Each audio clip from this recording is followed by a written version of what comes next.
আমি মনে করি এটার মৃত্যুদণ্ড হওয়া উচিত। কারণ আমরা এক একটা মানুষ যে পরিমাণ হার্ডওয়ার্ক করি, প্রতিদিন আমরা সকাল থেকে রাত পর্যন্ত পড়াশোনার উপরে থাকি, খাওয়া নাওয়া বলতে কোনো কিছু থাকে না, আমাদের ফ্যামিলি পরিবার বলতে কোনো কিছু থাকে না। এই যে মেয়েগুলো দেখতেছেন 30 বছর পার হয়ে গেছে, অনেক মেয়ে আছে 30 বছর পার হয়ে গেছে যারা পরীক্ষা দিছে এবং ফেল করছে। তাহলে এই অবস্থায় বলেন যে আমাদের যে বিয়ে শাদীর ব্যাপার বা আমাদের যে একটা জীবন আছে, সেই জীবনটাই তো বলতে গেলে নাই। তাহলে এই জীবনের বিরুদ্ধে আমরা কি পেতে পারি? পিএসসির কাছ থেকে আমরা কি পেতে পারি বলেন? পিএসসির মতো একটা স্বচ্ছ একটা জায়গায় যদি এরকম দুর্নীতি হয়, তা আমরা কি আশা করতে পারি? এই ছেলেগুলো কি কষ্ট করতেছে না? তাদের কি জীবন নাই? কত প্রত্যন্ত অঞ্চল থেকে মানুষ এসে পড়াশোনা করতেছে। এরকম যদি দুর্নীতি হয়, তাহলে আমাদের মতো যারা সাধারণ, তারা তো কোনো কিছুই পাবে না। দিন শেষে তারা কি পাবে? আমি অবশ্যই চাইবো যে এদের মৃত্যুদণ্ড হোক। আমরা জীবিত হয়ে মৃত্যু হয়ে বেঁচে আছি, আমাদের জীবন বলতে কোনো কিছু নাই। পিএসসি হচ্ছে একটা আস্থার জায়গা। আমরা চাই পিএসসি আস্থার জায়গায় ফিরে আসুক।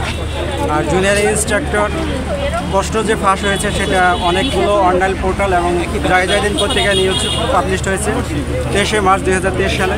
তারপরে 10 তারিখ 2024-এ 10 তারিখে বাংলাদেশ প্রতিদিন নিউজ করছে। সার্চলাইটের মাধ্যমে আমরা জানতে পারছি 11 জুলাই 2024 সালে দৈনিক প্রথম আলো, দৈনিক ইত্তেফাক, দৈনিক সমকাল নিউজ করেছে। এখন আমাদের একটাই কথা, যারা প্রশ্ন ফাঁস করে এবং এই যে চক্র, এই চক্রদের মেরুদণ্ড ভেঙে দিতে হবে। যারা প্রশ্ন ফাঁস করে পরীক্ষায় টিকেছে উদ্দেশ্য প্রণোদিতভাবে, তাদেরকে আইনের আওতায় এনে তাদেরকে পিএসসিতে পরবর্তীতে যাতে তারা কোনো পরীক্ষায় অংশগ্রহণ না করতে পারে এরকম দৃষ্টান্তমূলক শাস্তি, এবং যে সমস্ত পরীক্ষা প্রশ্ন ফাঁস হয়েছে এবং গ্যাজেটেড হয়নি সেই সমস্ত পরীক্ষাগুলো আমরা পুনরায় আবার পিএসসির মাধ্যমে পরীক্ষা অনুষ্ঠিত হয়, সেটাই আমাদের দাবি। আমরা চাচ্ছি যে আমাদের মেধা প্রমাণের সুযোগ দেওয়া হোক। এভাবে প্রশ্ন ফাঁস ধনুষ্টঙ্করের মতো করানোর মতো চারিদিকে ছড়িয়ে যে আমাদেরকে মেধা যাচাইয়ের সুযোগ দিচ্ছে না। আমরা যখন পরীক্ষা দিতে যাই আমাদের মাথা থেকে পা পর্যন্ত চেক করা হয়, কিন্তু আমরা দিন শেষে এসে শুনি যে পিএসসির মতো একটা আস্থাভাজন সাংবাদিক প্রতিষ্ঠানের প্রশ্ন ফাঁস হচ্ছে।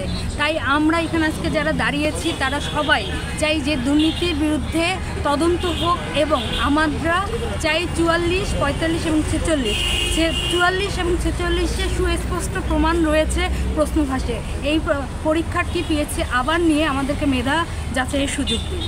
প্রশ্ন যেহেতু ফাঁস হয়েছে, সেহেতু যারা প্রশ্ন পায় তাদের তো এমনিতেই অনেক বেশি ওরা অ্যাডভান্টেজ পাচ্ছে, কিন্তু আমরা হচ্ছে দিনরাত পরিশ্রম করে তারপরে আমরা উত্তীর্ণ হতে পারতেছি না। তাহলে কেন আমাদের এই দায় কে নেবে?